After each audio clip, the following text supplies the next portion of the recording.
The first bias that Myrdal introduced against freedom and that Hayek violently disagreed with was a double standard, the double standard bias.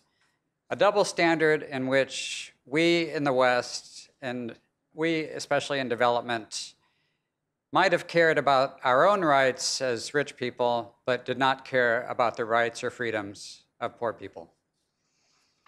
Now, Myrdal was very explicit about this in his writings, and the dueling writings that never debated each other, never engaged each other, happened in the 40s and 50s, many, many decades ago, and yet these views are still very, very much today in contention and yet still not debated.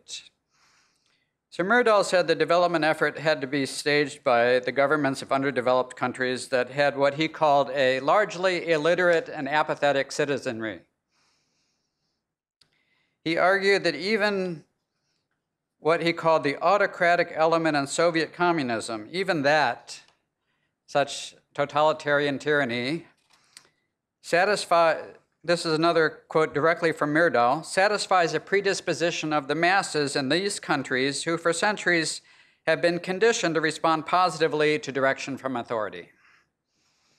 And Myrdal thought that development efforts would be largely ineffective unless they were what he called, quote, regulations backed by compulsion. That is, supporting them by force. And then Myrdal stated explicitly the double standard. Here's an exact quote from Myrdal. He said, none of the experts, which were the American and the European experts, sees any other way out of the mounting difficulties in underdeveloped countries, however different their attitude may be towards economic problems at home. So coercion for poor people, and Myrdal was willing to allow freedom for rich people. This double standard, unfortunately, still exists today in development, that we fundamentally don't care or don't care enough about the freedom and rights of poor people. Let me tell you a story from today. On the morning of Sunday, February 28th, 2010, the villagers of Mubende, Uganda, were awakened by the sound of gunfire. They ran out of their houses and found men with guns waiting outside, who immediately started to burn down their houses and to torch their crops and to shoot their livestock. They kept the farmers at gunpoint from rescuing their own homes. They marched the farmers away at gunpoint, told them the land was no longer theirs. 20,000 farmers deprived of their rights to land, deprived of their human rights not to be coerced and abused. Sadly, an 8-year-old child died in the fire because they were prevented from rescuing their own homes. And this was taking place as a World Bank forestry project, which some experts had decided this land would better be used for forestry than for food crops. And when implemented inside of an authoritarian system by an authoritarian aid agency, the result was this. This is the tyranny of experts at its most extreme.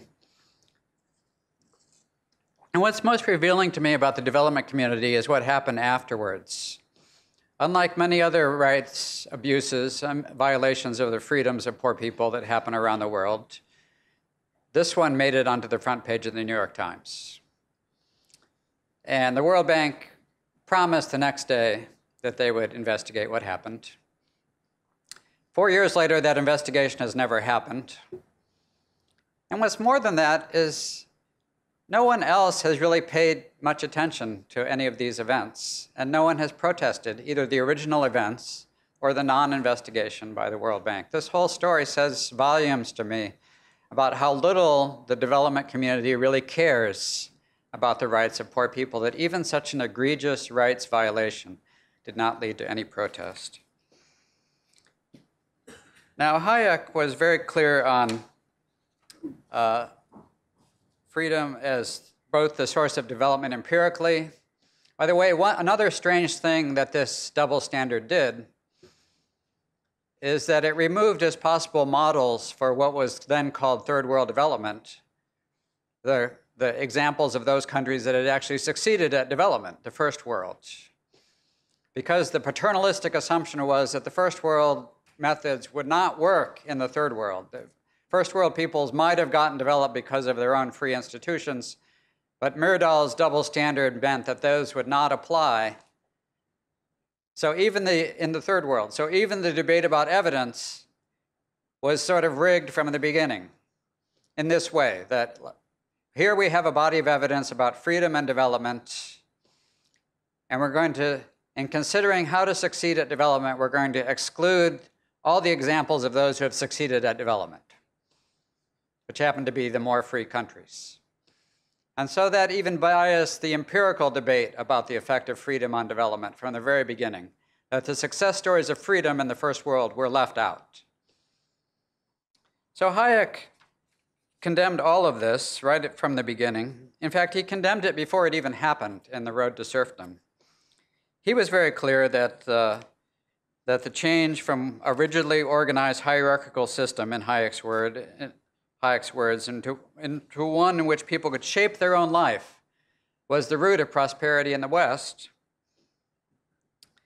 He condemned all the societies everywhere in the world that he had observed in which the individual is merely a means to serve the ends of the higher entity called the society or the nation.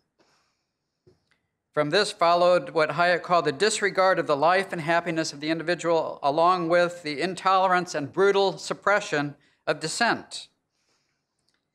And Hayek explicitly opposed the paternalistic double standard.